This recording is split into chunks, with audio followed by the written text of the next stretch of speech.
Alô pessoal, estamos voltando com o nosso curso Inglês em 30 lições, depois de um tempinho parado, o curso retornou agora. Então, com alguns meses depois, vamos fazer a parte 3 da aula 6. Essa é a parte 3, então, da aula 6. Vamos ver o que temos aqui. Nós estávamos falando sobre o verbo to be, certo? E já vimos que o verbo to be é muito diferente dos demais verbos da língua inglesa. Então aqui eu coloquei lado a lado, né, para a gente comparar com o português, os verbos comuns da língua portuguesa, por exemplo, o verbo dançar, e o verbo estar, que é o verbo to be da língua inglesa. Você vê que em português ele tem o mesmo funcionamento, os verbos comuns e o verbo estar ou ser. Tem o mesmo funcionamento, todos eles. Então, uma afirmação. Maria dança tango. Eu estou cansado. Beleza. Mesma posição dos verbos. Em português, Maria não dança tango. Para fazer uma negação, colocamos o não antes do verbo dançar. E também antes do verbo estar. Eu não estou cansado. E para fazer uma afirmação em português, mesma coisa, tanto com o verbo, qualquer verbo comum, quanto com o verbo ser ou estar. Então, a Maria dança tango, eu estou cansado. Então, o verbo ser e estar funciona da mesma maneira que os outros verbos em português. Em inglês, não. E é justamente isso que eu estou tentando transmitir para você com tanta ênfase. Porque isso é uma coisa chatinha no começo para quem estuda inglês. Então vamos vencer isso logo de cara. Veja só aqui como nós temos frases lado a lado de verbos comuns e de verbo to be em inglês. Mariah dances tango. I am tired. Ok, é a mesma ordem para a afirmativa, para frases afirmativas. Para frases negativas, para negações, já aparece a diferença. Mariah doesn't dance tango. Aqui nós temos o auxiliar does not, abreviado para doesn't. Mariah doesn't dance tango. E para fazer uma negação com o verbo to be, nós não precisamos do auxiliar does. É só colocar o not. I am not tired. Está feita a negação. Para fazer a pergunta com um verbo comum, nós precisamos dos auxiliares. Does Mariah dance tango? E para fazer uma pergunta com o to be, nós não precisamos dos auxiliares. É só inverter a ordem, colocar o verbo to be na frente. Am I tired? E fica feita a pergunta. Certo? Então, o verbo to be é um verbo diferentão, como a gente vem vendo aqui nessa lição 6. Né? Nós vamos ver mais adiante, e isso está, eu não me lembro em que lição exatamente está, acho que 20 e poucos, que existem outros verbos que se comportam como o verbo to be, ou seja, não precisam dos auxiliares. Esses verbos são o can, o could, o may, o should, o might e o must. E eles são chamados verbos modais, mas nós não vamos ver isso agora, nós vamos ver isso mais adiante. Não se preocupe. Né? Agora nós vamos ver aquelas frasezinhas de confirmação. Né? Aquelas frasezinhas de confirmação que são tão comuns no nosso dia a dia. Por exemplo, a gente fala, você está cansado, não está? Você está cansado, não está? Então, essas perguntinhas de confirmação nós fazemos todo o tempo em português e é claro que nos outros idiomas também se faz esse tipo de pergunta. Então, ela começa como uma afirmação e depois ela vira uma perguntinha, né, de confirmação. Você está cansado? Afirmação. Não está? Pergunta.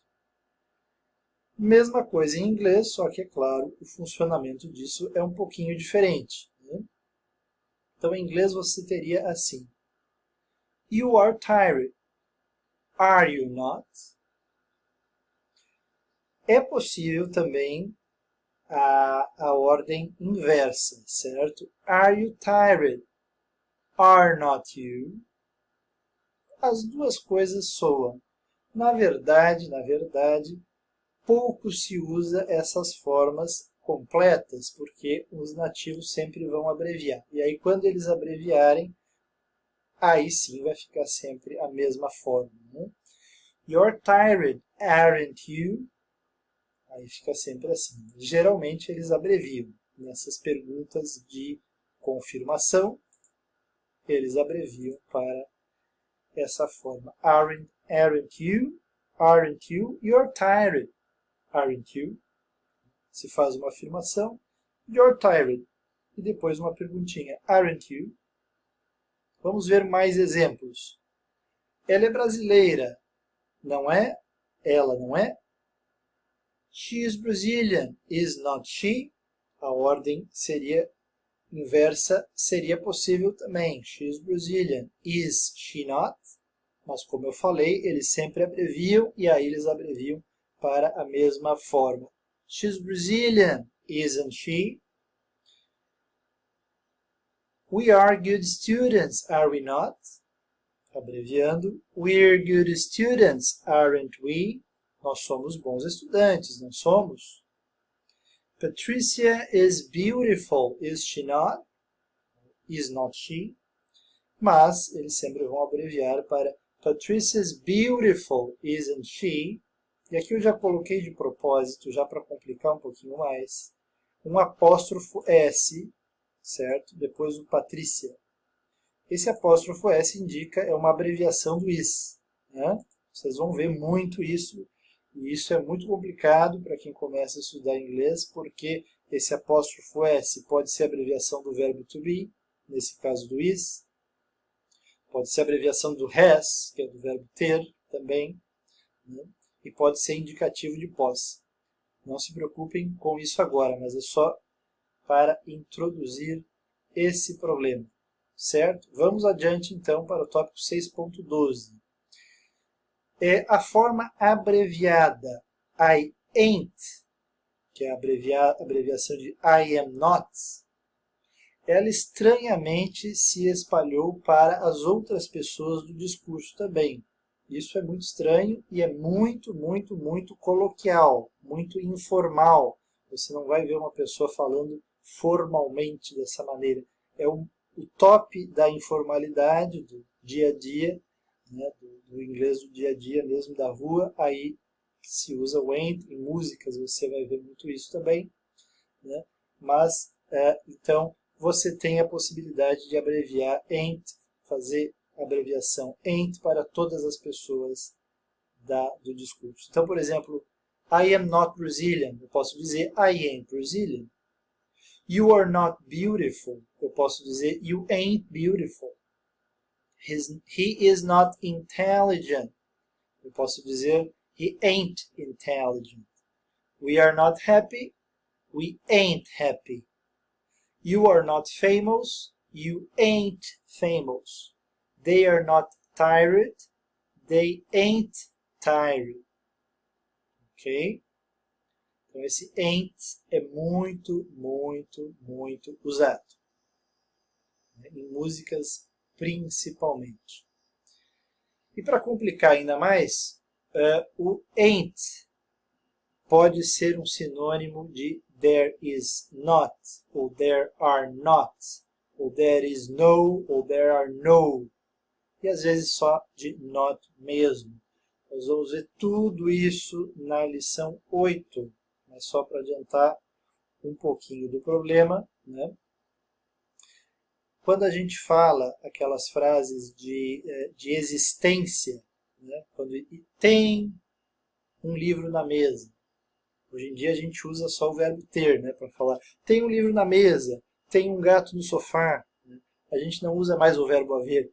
Há um livro na mesa, há um gato no sofá, mas na verdade o português, a língua portuguesa tem o verbo haver, só que o verbo haver não é mais usado, a gente prefere usar o verbo ter. Né? Então, para dizer que tem um livro na mesa, há um livro na mesa, Em inglês, nós usamos a expressão there is a book on the table. E para dizer que não tem um livro na mesa, nós dizemos there is not a book on the table, ou there isn't a book on the table. Também poderíamos dizer que não tem livro na mesa, um pouquinho diferente aqui, sem o artigo definido. Não tem livro na mesa. There is no book on the table. Então aqui esse no está negando livro, está negando book. Enquanto na frase acima, aqui, ó, o not está negando o verbo is not. E aqui, there is no book. Ok? Outra maneira de dizer isso, então, com o ain't, seria dizer ain't a book on the table. Não tem um livro na mesa. Ain't no book on the table. Não tem nenhum livro na mesa, ou também não tem livro na mesa, certo? Existem várias músicas famosas que trazem esse ain't aí, né? Existe a música Ain't No Mountain High Enough, que significa não há montanha alta o suficiente.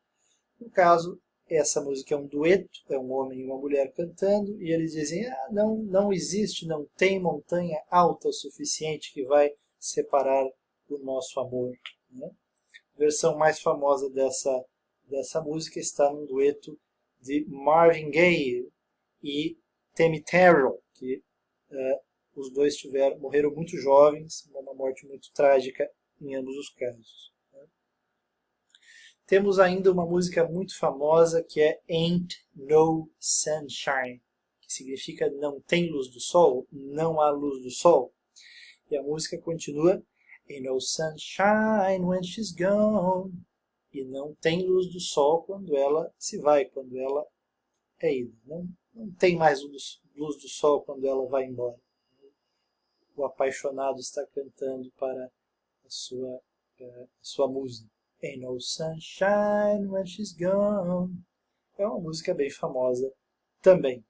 Então, uma das versões mais famosas dessa música é do Bill Withers. E existe a outra também com o Michael Jackson. Os links vão estar abaixo aí do vídeo. Ok? Então, só para dar uma palhinha aí do ain't. Veja como isso é uma coisa complicada e muito, muito usada, principalmente em músicas e de uma maneira muito coloquial. Mas nós vamos ver tudo isso com mais detalhes mais adiante. Não se preocupem, ok? Então, vamos deixar agora para continuar na parte 4 da nossa lição. Então, terminamos aqui a parte 3, ok? Até mais!